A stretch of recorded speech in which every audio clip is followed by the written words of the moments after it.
What's up, everybody? We are back. John Delarose here, delarose.com. That's DELARROZ.com. Head to the link in my description below, sign up for my newsletter, get a free graphic novel. Today we're talking about Folklords by Matt Kint on writing, Matt Smith on art, and Chris O'Halloran, I hope I pronounced that right, on colors. This is a 5-issue miniseries that came out last year. It's a interesting take on the fantasy genre. Basically, there's these kids, and when they come of age, they go on a quest. And these quests are sent to them by the librarians.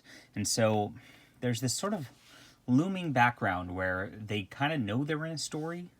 And there's this whole once upon a time joke that starts at the beginning of every issue where they kind of make fun of that whole intro. And it's crossed out at the beginning of this one, which says once upon a time, and then it goes on and says, no, just actually this one time.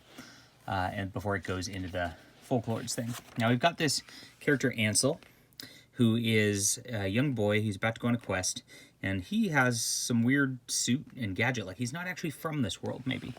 He's actually just a character in there, and he's going to go find the Folklords.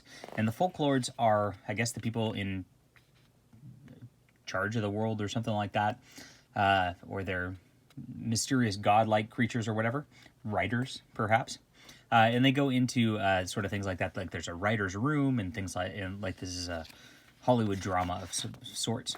He goes out on a quest with a friend. The trolls actually help him out. We get some weird sort of background about the real world and people writing and things like that, which doesn't really get explained throughout the entire portion of this. I was actually attempting to figure that out. What is the complete message of all of this? And I couldn't figure it out. We feel like we're still missing a lot of pieces throughout the entire thing about the Folklords here. But they go on a quest. They go in the Hansel and Gretel sort of setup. Turns out this gal is an evil troll, or she's not an evil troll. She's just made ugly, and you think she's an evil troll, but she ends up saving you. And it turns out the pretty girl is actually the manipulative Greta, and then tries to capture them. And gets a little interesting in here. I actually like the art style quite a bit. It's got that cartoony vibe in it. Fits very well for the fantasy setting.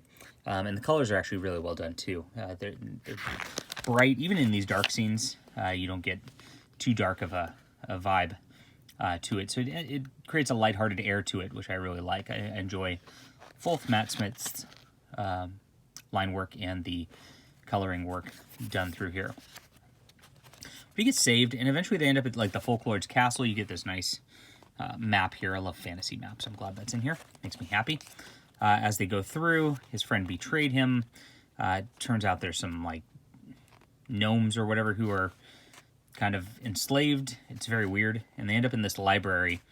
You see like a World War I scene in here. As they comb through the library, they end up in the actual stories.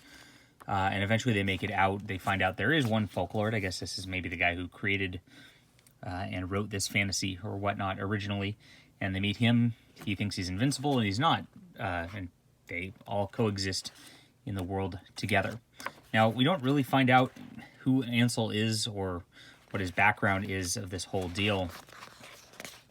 But the last page shifts us, and there's this girl who is now in, like, New York City or something like that. And she is more like a fantasy person who's lost in that time and goes into an actual library. So this kind of mirrors what we see at the beginning. She's on her quest, he's on his quest, and I think she might be the troll. I don't know. It's not really well explained. And this is a volume 1, I believe. Maybe it's not. Maybe it is just it. I have no idea. It feels like it's incomplete, is what I gotta say. It feels like you really only are getting like the beginning of the story, and there's like maybe a trilogy of these set up. I don't know if they planned that, but he does go on the quest. He finishes the quest. Just leaves a lot of like, what is going on with the world building here, which I've never seen answered. It doesn't seem like anybody really has any idea of that, and it wasn't very well explained. Since this is complete, and I don't know that there is going to be another one, that does kind of bother me a little bit about the storytelling. I really feel like you should, pay off the weird setups, especially when that's such a crucial part of the world building for the readers. But the adventure itself was entertaining enough to where I enjoyed it anyway. I always like Matt Kint's work, if you guys have followed the channel for a while. So it kind of mitigated that on some level. Again, I like the art a lot. I like this style. I think this kind of cartoony thing really worked really well for the fantasy. I love the gnomes. They're really weird looking. So cool stuff. I would like a second or third one to kind of finish off and figure out what's going on here, because this does not feel like a complete story, as I mentioned already. And until that happens, I got to give this like maybe a 7.5 out of 10, just because I don't know that that landing can be sticked. We'll see. If there does come up with more of this, then maybe we'll have to revise our rating in the future. If not, then this is what it is, and this is the Folklords. Enjoy. Thanks, guys.